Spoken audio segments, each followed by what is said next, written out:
Olá, seja bem-vindo ao Legal e Atual, o programa da TV Assembleia que mergulha no universo jurídico e nos temas do nosso dia a dia.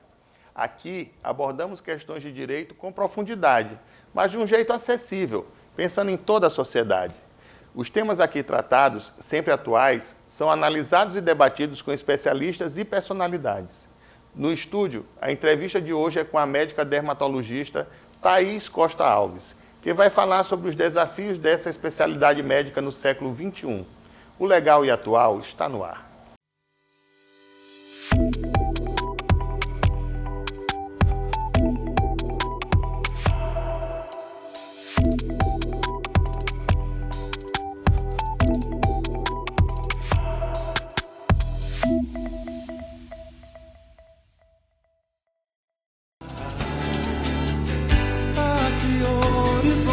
Belo de se refletir. Outro dia me disseram que o amor nasceu aqui, saiu de trás do sol, com um jeito de guri, tanto novo como leve. O amor nasceu aqui, saiu de trás do sol, com um jeito de guri, tanto novo como leve. O amor nasceu aqui. No programa de hoje, a pauta é um assunto muito importante. Há diversos desafios que os dermatologistas devem enfrentar, como, por exemplo, a batalha para o tratamento de doenças dermatológicas crônicas, a dedicação permanente para acompanhar as inovações técnicas e medicamentos, e o manejo e controle do câncer de pele, o câncer mais prevalente no mundo, dentre tantos outros desafios. E para falar sobre esses desafios, eu tenho a satisfação de conversar hoje com a médica dermatologista Thaís Costa Alves. Seja bem-vinda, doutora Thaís. Obrigada, Sérgio. Agradeço o convite. Doutora Thaís, como foi que a medicina chegou na sua vida? A medicina chegou na minha vida ainda muito nova, por influência do meu pai, que sempre quis ser médico, mas por questões pessoais da época ele não teve acesso à faculdade de medicina. E aí sempre incentivou muito a mim e a minha irmã a seguir a área da saúde. Ela também é médica? Também é médica. E a dermatologia? Chegou como? A dermatologia foi por uma necessidade minha, né, de desde muito nova ter acne. Então eu tinha muitas espinhas quando tinha ali por volta dos 12 anos. E aí eu visitava muitos dermatologistas, tinha muito contato com essa especialidade. E aí um dermatologista em especial conseguiu tratar a minha acne e aí eu fiquei extremamente grata. E a partir daí eu pensei que dentro da medicina, a área que eu me sentiria mais realizada seria a dermatologia. E aí a senhora maranhense acaba formando aqui mesmo? Fiz medicina aqui no Maranhão, na Universidade de Selma, e fiz dermatologia na Universidade Federal Fluminense em Niterói, no Rio de Janeiro. E como é que a senhora foi parar no Rio? Por que o Rio? Por que o Rio? Dermatologia é uma especialidade muito concorrida dentro da medicina. Para chegar até a especialidade, a gente precisa fazer a prova de residência. E a prova de residência é extremamente concorrida. A dermatologia é uma das especialidades mais concorridas, então eu fiz prova praticamente para o Brasil inteiro. No Rio de Janeiro e São Paulo era o meu foco, porque eram os maiores centros, né, de ensino. E aí acabei passando para o Rio de Janeiro e optei ficar por lá. Tinha um foco inicial? Não, eu vou fazer dermatologia, mas eu quero tratar de cabelo, eu quero tratar de pele, eu quero tratar de acne. Tinha alguma coisa assim que era o seu foco inicial? Inicialmente não, eu queria dermatologia de forma geral. Pele, cabelo, unha. Mas assim que eu cursei a dermato, que eu tive contato com as subespecialidades dentro da dermato, eu me interessei muito pela tricologia, que é o estudo dos cabelos. Então, agora... Doutora, por que eu não lhe conheci mais cedo, quando eu ainda tinha área doadora? Oh, meu Deus! É verdade, Sérgio. Mas ainda tem jeito. Eu perderia até a identificação, porque quem não me chama pelo meu nome, me chama de careca. Sim, ou minhas alunas que me chamam de meu malvado favorito. Oh, meu Deus. Mas não é que eu seja mal, não, é porque elas me acham parecido com o Gru. Com o Gru. Tem uma certa aparência mesmo. E aí, doutora, o seu foco hoje está mais voltado para cabelo, para tricologia? Ou a senhora Não. hoje atua no geral da dermatologia? Eu atuo no geral, mas estou iniciando esse ano uma pós-graduação, porque depois da dermatologia a gente pode fazer subespecializações. E aí vou iniciar uma pós-graduação em tricologia para caminhar mais para esse lado. Mas, por enquanto, atendo todas as queixas dermatológicas. Nós estamos terminando agora a fase das férias. Sim. As férias escolares, onde se viaja mais, onde acaba se tendo mais contato com o sol, até porque as nossas chuvas tardaram esse ano. Sim. Aumenta significativamente os problemas de pele com o nosso verão, que na verdade é inverno? Sim. No período de férias, depois que passa dessa época, o que a gente recebe mais de queixa dos pacientes é queimadura solar, pode acontecer, que o paciente acaba virando pimentão, camarão. Deixando de aplicar o protetor solar ou esquecendo de reaplicar, porque a reaplicação a cada 2 horas é importante. Ah, é? É. Ixi, não sabia, por isso que eu fico vermelhão. Tem que reaplicar a cada 2 horas e, se não, reaplicar em caso de suor excessivo ou após ter mergulhado, né, ter tido contato com a água. Outra coisa que é muito comum é a escabiose, né, que é a famosa sarna, é uma doença causada por um ácaro. E a escabiose, a pessoa se contamina se tiver contato com locais contaminados, água contaminada, animais contaminados. Então, nesse período, como as crianças, né, que são as principais acometidas, elas estão muito em contato com a natureza, em contato com os animais, têm mais tempo livre, acabam adquirindo, né, sendo contaminadas por esse ácaro.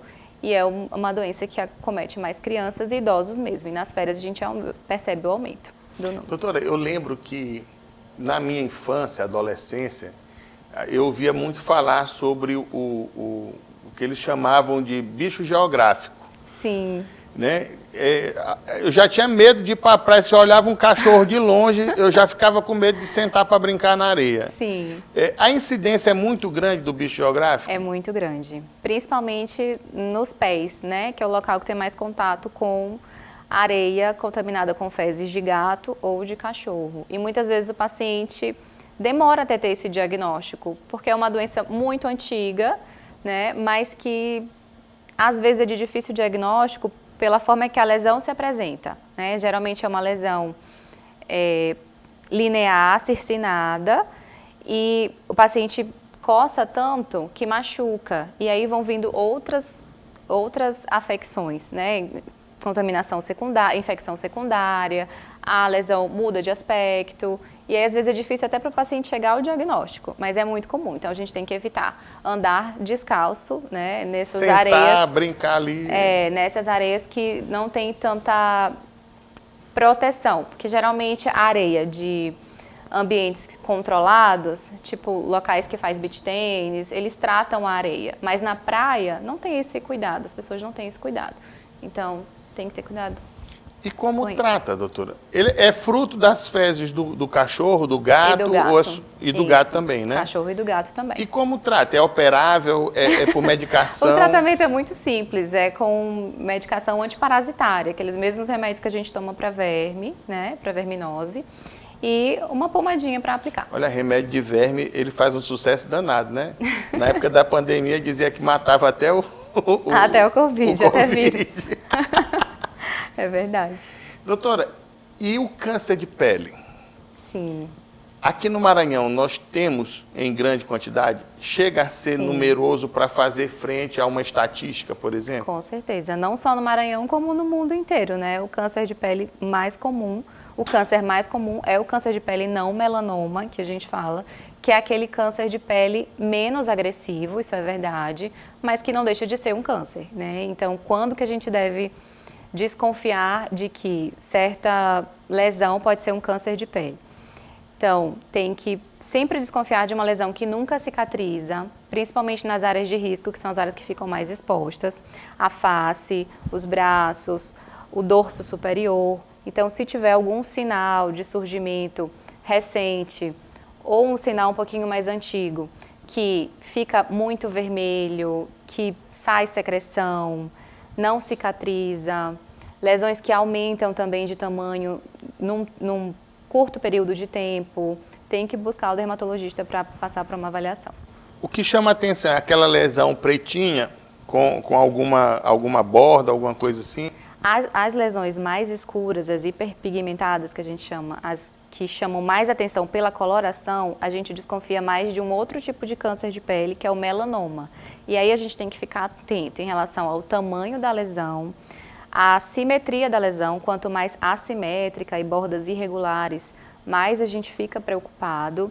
E também a quantidade de cores que tem na lesão. Quando tem um pigmento só, é mais tranquilo do que quando tem vários pigmentos numa mesma lesão.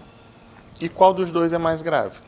O mais grave é o pigmentado, o melanoma. Ele é o mais grave porque ele tem maior chance de metástase, que é quando a lesão vai para outros órgãos, né? O não melanoma, que é o carcinoma basocelular ou o carcinoma espinocelular, eles são lesões que geralmente não dão metástase, mas crescem localmente, né? Podem aprofundar e aumentar de tamanho horizontal. Então, o paciente tem que sempre estar de olho nos seus sinais, sempre estar de olho em lesões recentes e acompanhar a evolução daquela lesão. Se ela tem ficado com casquinha, sabe, cascão, machucando, saindo secreção, não cicatriza fácil, ou então um sinal que surgiu e está aumentando de tamanho, está machucando, está ficando com vários pigmentos, tem que ficar atento e buscar o dermatologista. Doutora, a gente sempre costuma associar o câncer a tumores. Sim. E o câncer de pele não faz tumor, né? É uma lesão diferente, né? Alguns, dependendo do tipo histológico que a gente chama, fazem lesões maiores sim, mas os mais comuns são lesões pequenas mesmo. Por isso, o paciente tem que estar bem atento. Eu vou fazer uma pergunta de tolo, mas que a curiosidade me leva a fazer. Já que não faz tumor, na hora que faz metástase, aí ela migra da feridinha e passa a ser tumor? Ou ela faz metástase como ferida? Já é considerado um tumor, mesmo que seja um tumor mínimo. Vamos supor, uma lesão de 6 milímetros, bem pequeno, menos de 1 centímetro, mas a gente já considera um tumor de pele por ser um câncer de pele, né? A questão da metástase no melanoma a gente vai avaliar depois da biópsia, né? Depois da biópsia a gente consegue perceber se aquela lesão ela tem uma característica de possibilidade de metástase ou não. Tem graus que a gente usa, né, na análise da histopatológica da lesão, dependendo da profundidade que aquela lesão já alcançou. Doutora, tem uma questão dermatológica que me recordo sempre pela similitude, logicamente, com aquela propaganda da Parmalat, do bichinho Parmalat, que eu lembro sempre da parte da vaquinha, da musiquinha, né? São manchas pretas que vão surgindo no corpo e que, com o tempo, essas manchas, em algumas pessoas, elas são muito extensas e em outras são pequenas pigmentações. Eu queria que a senhora pensasse rapidamente nesse tema, que nós vamos voltar após o nosso intervalo regular. O Legal e Atual volta já.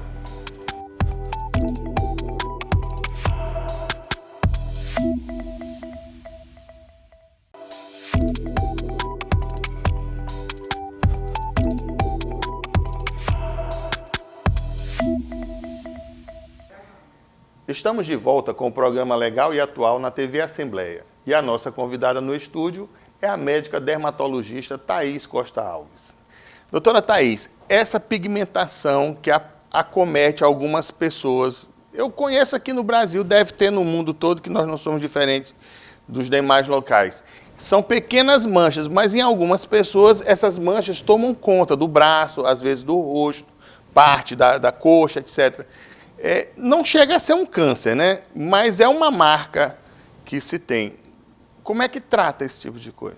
Essas manchas se chamam melanose solar. Isso já é uma demonstração de que essa pele ela já tem uma agressão solar acumulada, né? A radiação solar ela vai acumulando na pele. E esse tempo de exposição solar se manifesta na pele com essas manchinhas. Geralmente são pessoas que já têm predisposição a fazer essas manchas e também pessoas que têm pele branca, né? Quem tem a pele branca tem menos melanina, então tem menos proteção natural à radiação UV. Então, para tratar essas manchas, primeiro, tem que ser analisado todas as manchinhas para saber se dentre essas manchas tem alguma que possa chamar mais atenção para um risco de malignidade. E o tratamento ele é feito com o uso de ácidos. A gente pode usar tanto ácido para clarear, feito em consultório, claro, ou pode usar as tecnologias, laser, para clareamento dessas manchas. Para prevenir, eu sempre oriento que os pacientes lembrem de aplicar o protetor solar não só na face, mas também no corpo, né? Principalmente os braços, os ombros. Eu tenho algumas que de vez em quando eu vou numa certa clínica que tem ali no Jaracati para virar churrasco, porque Sim. eles me queimam com um bisturi elétrico. E é um terror. Essas que ficam mais pediculadas, que a gente chama, né, que tem esse relevo, a gente consegue retirar, assim, na hora, no consultório, com a eletrocauterização, que é essa canetinha que tu estás falando. Doutora, a senhora falou em melanina.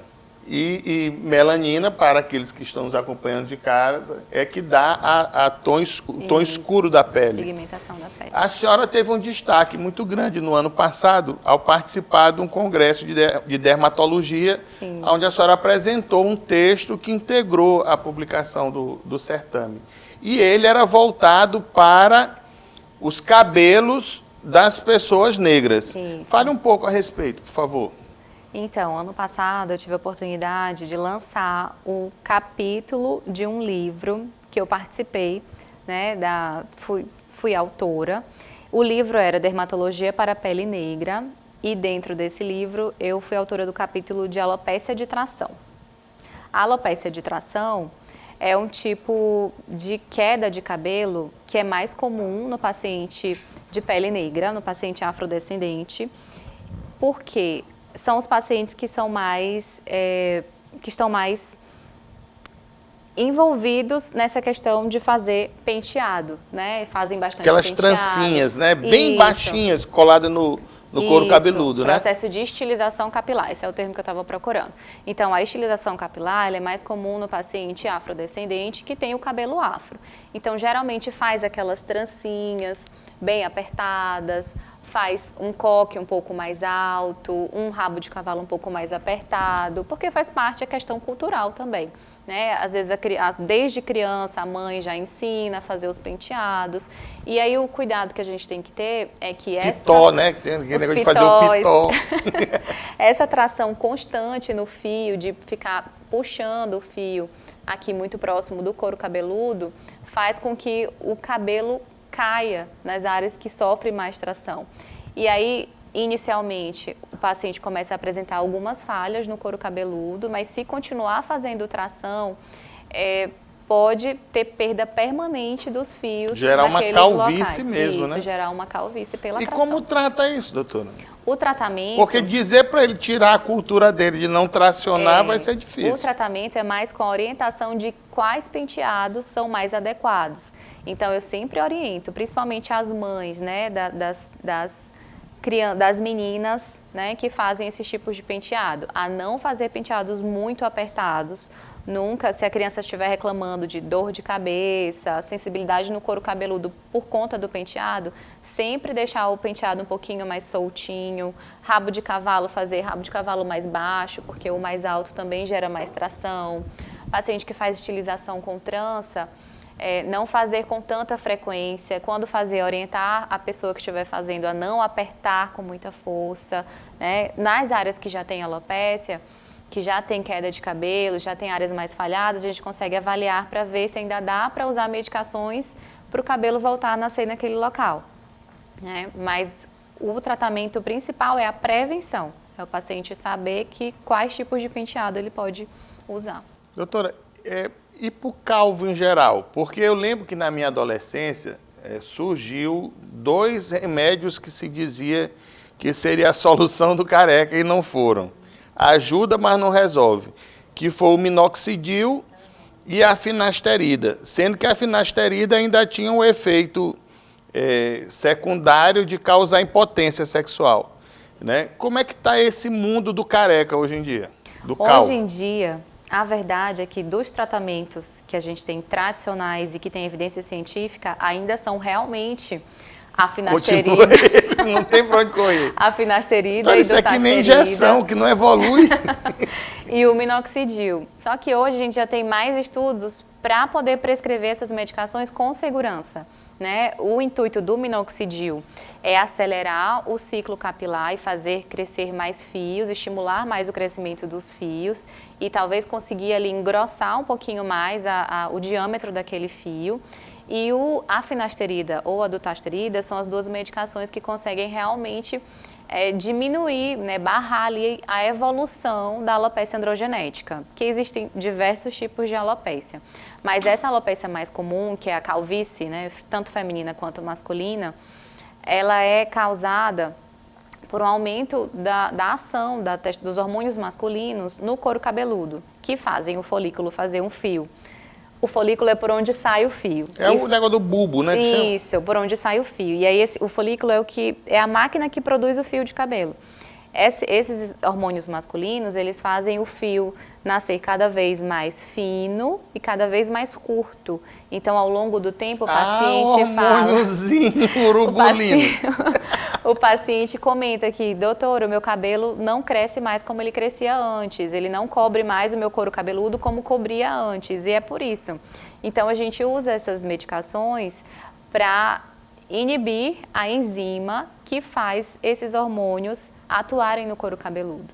Então, não adianta a gente tratar a calvície somente com o minoxidil, porque muitos pacientes, principalmente do sexo masculino, têm uma restrição em usar os inibidores da 5-alfa-redutase, que é a dutasterida e finasterida, por medo do efeito colateral, né, não é tão comum, mas que pode acontecer, que é a impotência sexual. Mas aí a ciência evoluiu por outro lado e aí hoje tem Viagra, Cialis e outros bichos de pena. É isso que faz o equilíbrio? Na verdade, a medicação, ela é dose dependente também. Então, assim, somente 2% dos pacientes que usam essas medicações têm a impotência sexual, então é muito pouco, 2%. O problema é o careca que vai ter que começar e achar que ele pode ficar nesses 2%. O medo é de estar nos 2%, mas caso aconteça, a gente pode suspender a medicação ou diminuir a dose e investigando, acompanhando, saber se ainda vai ser frequente. Se não, o que a gente pode fazer é fazer a aplicação da medicação diretamente no couro cabeludo, que aí já não tem tanta evidência assim, mas tem alguns pacientes que têm bons resultados. E a questão do implante hoje em dia? Aparentemente se tornou relativamente comum. Porque eu vejo muito a utilização da prótese. Sim. Até o Ike Batista foi o último exemplo de prótese. Verdade. Porque até então todo mundo achava que ele tinha feito implante. Quando ele foi preso, se descobriu que ele, na verdade, ele desamarrou a prótese, né? A prótese dele era amarrada. E se tornou mais comum por conta desse sucesso de não cair mais a prótese com o vento, com o banho de piscina, etc. Mas prótese ainda é um negócio meio estranho. E como está hoje a indústria do implante capilar? Do transplante capilar. O transplante capilar, ele está ali nas formas de tratamento da calvície, sim. A gente indica o transplante capilar naquele paciente que já tem uma calvície mais avançada, que às vezes... No meu caso é total, já quase. Que às vezes com um tratamento oral somente ou tratamento tópico, ele não vai conseguir o resultado que ele almeja, né? Mas mesmo fazendo o transplante capilar, o paciente tem que manter o tratamento clínico. Então, não tem essa ilusão de que vou fazer o transplante, não vou precisar mais tomar nenhum remédio para tratamento da calvície, não. Tem que continuar tomando os remédios, senão os pelos transplantados podem cair novamente. Careca, não vai ter jeito, tu vai continuar tomando remédio. Doutora, uma outra especialidade que a senhora atua também é com unha. Sim. E eu nunca imaginei que dermatologista cuidasse também de unha. Das unhas. Como é que funciona essa atuação? As unhas também fazem parte da atuação do dermatologista, né? Inclusive é uma matéria que a gente estuda dentro da residência. Nas unhas... É a unha quebrada, é a unha que a unha com micose, existe tumor ungueal, tumor que cresce mesmo? embaixo Ah, das caramba. unhas. Existe melanoma, que foi o câncer de pele que a gente falou, que também acomete as unhas, que são manchas geralmente lineares, bem escuras nas unhas, que surgem e aumentam de diâmetro, né, de largura. Existe as doenças infecciosas da unha, micose nas unhas, infecção bacteriana. Bem mais extenso do que podia imaginar. Existe subespecialização de 1 ano somente em unha. Ora, veja como é que são as coisas. É. Doutora, eu acho que a gente conseguiu passar muita informação para os nossos telespectadores. Eu queria lhe agradecer que bom, muito eu pela que agradeço. presença e dizer que foi uma honra ter a senhora aqui esclarecendo para aqueles que acompanham o nosso Legal e Atual. Tema mais atual que esse, impossível. Verdade. O Legal e Atual está chegando ao fim. Espero que você tenha saído mais informado e que a cada nova conversa inspire reflexões e ações. Lembrando que toda quinta-feira, às 3 da tarde, temos um encontro marcado pela TV Assembleia, canal aberto 9.2 e também pelas nossas redes sociais. Obrigado pela sua companhia e até o próximo programa.